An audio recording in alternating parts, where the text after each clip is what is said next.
আবু জাহালের হাতে চোর খাইয়া আত্মরক্ষা পাওয়ার আশায় আত্মরক্ষা করার জন্য হযরত ইয়াসির ময়দান থেকে দিকে দৌড় দিছে। ওই জালেম গোষ্ঠীগুলো ময়দানের চতুর সাইডে লাঠি নিয়ে চাবুক নিয়ে দাঁড়িয়ে আছে। হযরত ইয়াসির যেদিকে দৌড়াই এদিকে যাওয়ার সাথে সাথে এখানে যারা দাঁড়িয়ে আছে এরা হযরত ইয়াসিরকে আঘাত করে। হযরত ইয়াসির ওখান থেকে দৌড়াইয়া সাইডে চলে আসে, এখান থেকে আঘাত করে। এক পর্যায়ে হযরত ইয়াসির রাদিয়াল্লাহু তাআলা আনহু আঘাত প্রাপ্ত হওয়ার পর হযরত ইয়াসির আর দৌড়াইতে পারে না, ক্লান্ত হইয়া জমিনের উপর পড়ে গেছে। শরীর থেকে রক্তগুলো জুপ জুপ জুপ জুপ করে রক্তগুলো জমিনের ভিতরে পড়ে যায়। হযরত ইয়াসির কাফেরদেরকে ডাক দিয়ে কয়, ওরে আমার ভাই, আমি এমন কি অন্যায় করলাম, আমি এমন কি অপরাধ করলাম? আমি তো তোমাদের ভাই, তোমাদের সাথেই তো চলি, তোমাদের কাজ করে দেই। ওরে আমার ভাই, তোমাদের সাথেই তো আমি বাজারে যাই, আমার কি অন্যায়, আমার কি অপরাধ? তোমরা কেন আমাকে মারো? তোমরা আর আমাকে মারবা না, আমি যার সইতে পারি না। কাফের কোন ডাক দিয়ে কই রে ইয়াসির, তোমাকে আর একটা ফুলের টুকাও দেওয়া হইবে না, তুমি যদি আমাদের একটা শর্ত মেনে নাও। হযরত ইয়াসির অশ্রুসিক্ত নয়নে কান্না বিজড়িত কণ্ঠে ডাক দিয়ে কয়, বলো বলো বলো, তোমাদের কি শর্ত? তোমরা আমাকে কি বলতে চাও? কাফের গুলো ডাক দিয়ে কয়, একটা শর্ত, তোমার খাবারের ব্যবস্থা করা হবে, তোমাকে ট্রিটমেন্টের ব্যবস্থা করা হইবে, তোমার আরাম আয়েশের কোনো কমতি থাকবে না, তোমাকে লক্ষ টাকার মালিক বানায় দেওয়া হবে, তোমার আর এই রাখালগিরি করতে হবে না, মানুষের বাড়িতে কাজ করতে হবে না। একটা শর্ত। হযরত ইয়াসির ডাক দিয়ে কই, একটা শর্ত কি? জানাও জানাও। এবার ডাক দিয়ে কই, শর্ত হইতেছে মুহাম্মদের কথা বলবা না, মুহাম্মদের আল্লাহর ইবাদত করবা না, মুহাম্মদের যেই কালিমা পড়েছো এই কালিমা জবান থেকে বের করে দিবা।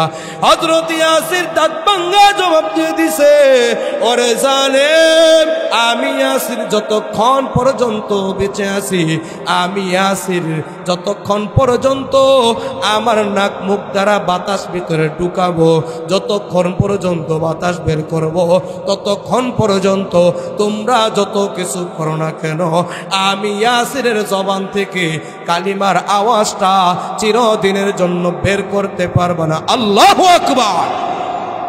হযরত ইয়াসির যখন এমন আওয়াজ দিয়ে দিছে, আবু জাহাল ডাক দিয়ে কই, যাও যাও যাও, দুইটা উট ময়দানের ভিতরে হাজির করিয়া দাও।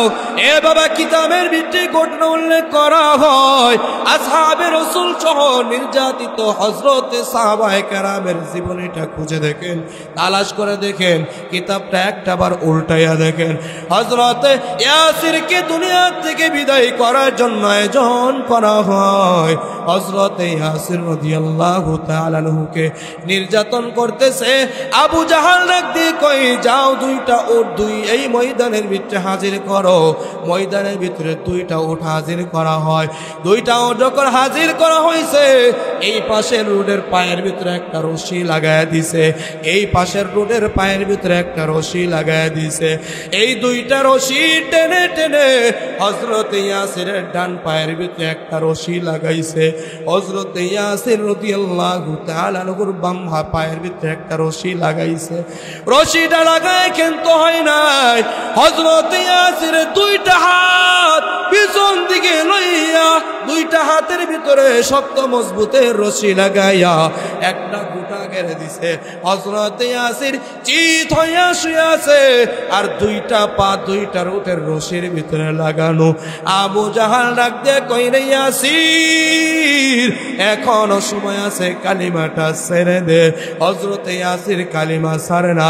এ জানো কারণ কি? কারণ কি? তুমি আর আমি তো ঈমানটা পাইছি, আর ওরা ঈমান পাই নাই।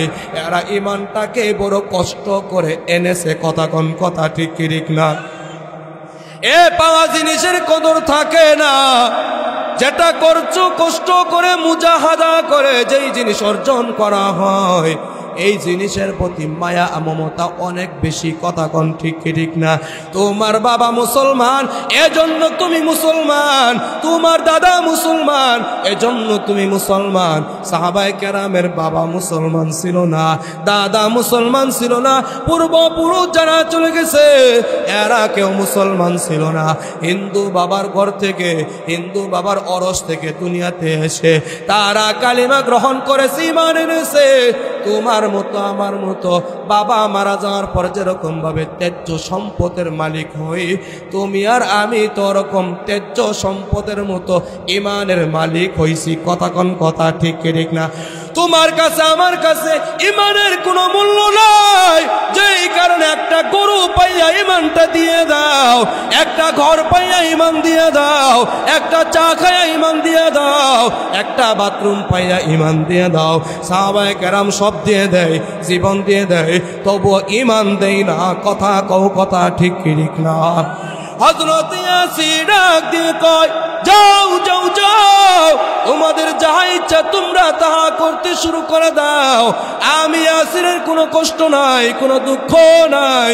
আবু জাহাল ডাক দিয়ে কই, রে ইয়াসির কঠিন কিন্তু শাস্তি হবে, বুঝে নেস বুঝে নেস। হযরত ইয়াসির ডাক দিয়ে কই, কি শাস্তি তোমরা দিবা আমি ভালো করেই জানি। আমি যদি কালিমা ছেড়ে দেই তবুও কিন্তু কিয়ামত পর্যন্ত বাঁচব না। আর কালিমার উপর মুসলমান তুমি আর আমি যদি অটল অবিচল থাকি তবুও কিন্তু তুমি আর আমি সারা জীবন বাঁচব না। কথা কোন ঠিক কি ঠিক না? নাকি কেউ বাঁচবেন? যারা নামাজ পড়ে এরাও সারা জীবন বাঁচবে না, যারা নামাজ পড়ে না এরাও কিন্তু সারা জীবন বাঁচবে না। কথা কোন কথা ঠিক কি ঠিক না?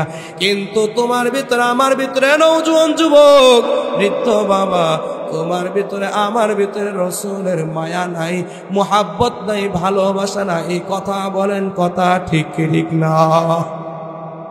নাই।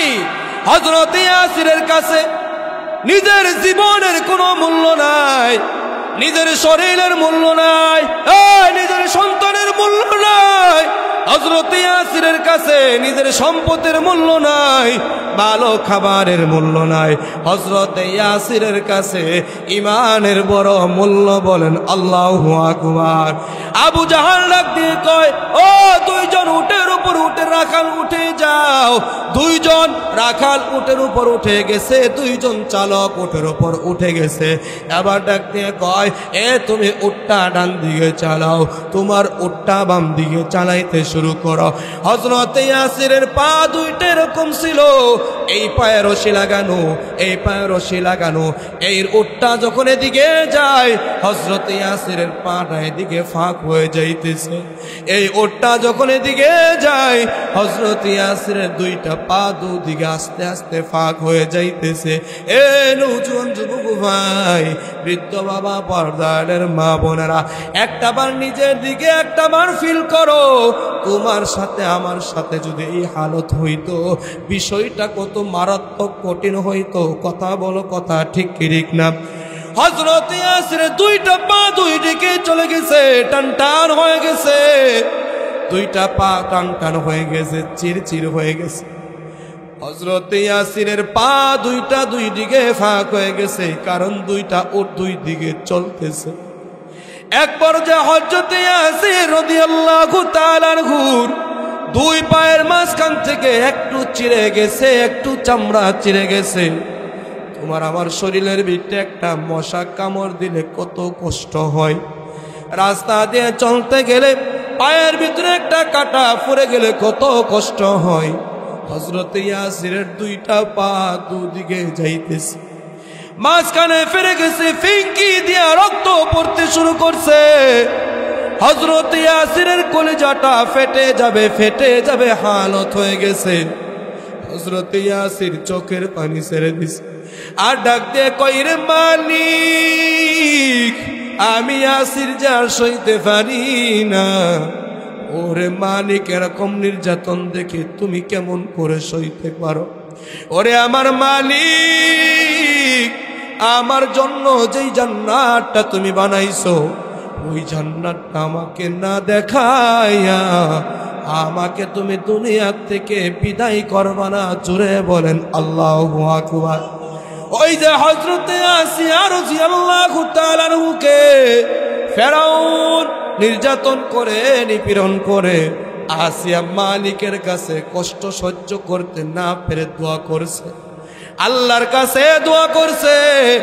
আল্লাহর কাছে হযরতে আসিয়া দোয়া করছে, রব্বি বিনিলি ইনদাকা বাইতাও ফিল জান্নাহ, ও মালিক তোমার জান্নাতে তোমার কাছে আমার জন্য একটা ঘর বানায়া দিও। বলেন সুবহানাল্লাহ।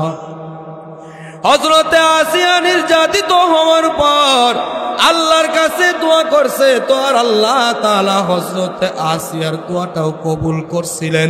আমি ওদিকেও যাইতেছি না, মূল একটা টপিকের ভিতরে যাইতেছি। হযরতে আসিয়া